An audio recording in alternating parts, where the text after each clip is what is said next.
Many elective surgeries were put on hold in response to COVID-19, and now as we start to reopen, hospitals and patients are moving forward with those procedures.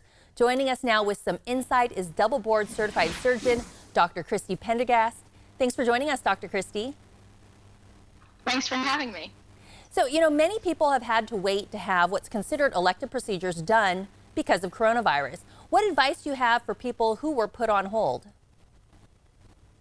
So, one of the things that is very different now in the COVID area versus before is that we know that patients who have COVID are at an increased risk of surgery. So that means that they're in a hypercoagulable state, which they're going to have increased risk for clots, increased risk for strokes and heart attacks. That means that during this, COVID area, surgery itself is risky, but adding the risk of COVID can be very risky. So we really want to make sure that during this time we protect the patients and staff and anybody that's exposed to them from unnecessary exposure to COVID.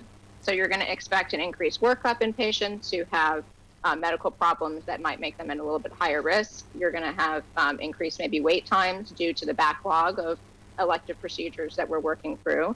And you're going to have patients that maybe we might turn down for elective procedures who don't meet the isolation criteria or have medical problems where the benefits of the surgery really don't outweigh the risks. And then, you're also going to have COVID testing and isolation in patients and mandatory for everyone. So what about changes in the way you operate, no pun intended, but the way you're doing things that are going to affect these types of surgeries? So, I think just from a clinical setting and also from an intraoperative setting, the scheduling part of it is very different. We really are having to create a much more boutique experience where we have social distancing in place. We actually have, sort of a much more private experience where patients are really not interacting. You're not going to be able to have additional family members or visitors with you like it used to be, where you had more of a support system around you during these times. And that's just to minimize, unnecessary exposure to staff and patients.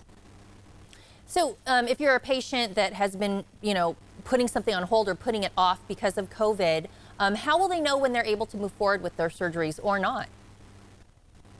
So I think that's one of the things that you really want to talk about with your surgeon. I think that's a combination of deciding, your particular medical risks versus the procedure that you're undergoing. So, in the plastic surgery world, generally most of the procedures that you're undergoing are going to be considered elective, so not medically emergent or necessary.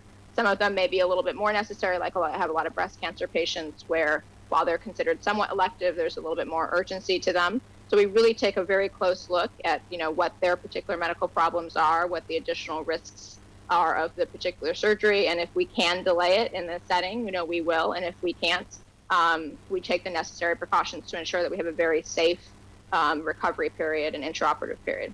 Well, I'm sure it's a busy time, so you're trying to make sure that you're addressing the needs of all your patients. Now, we're constantly getting updates on the numbers of COVID-19 cases. Can you talk about, and you touched on this a little bit already, but that virus's effect on people who have recovered and they're still considering elective procedures?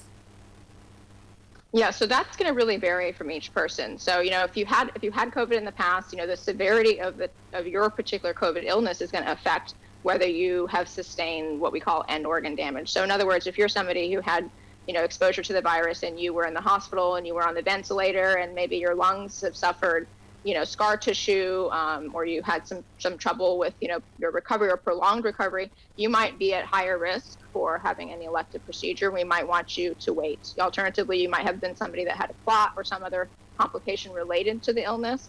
And so you want to make sure that that is something that has completely cleared and there's no concern for that particular organ function before you have an elective procedure. And then conversely, there's a lot of people who were completely asymptomatic and maybe didn't even know they had COVID, but a positive test, and they might be much lower risk. So that's the need for a very thorough workup. And I think it's a time where, aligning with, people who are very qualified, board certification and expertise really matter right now, because a very proper and thorough analysis of the patient's health, in addition to what their beauty goals might be, they really need to conjoin to make sure that the patient's safety is at the forefront.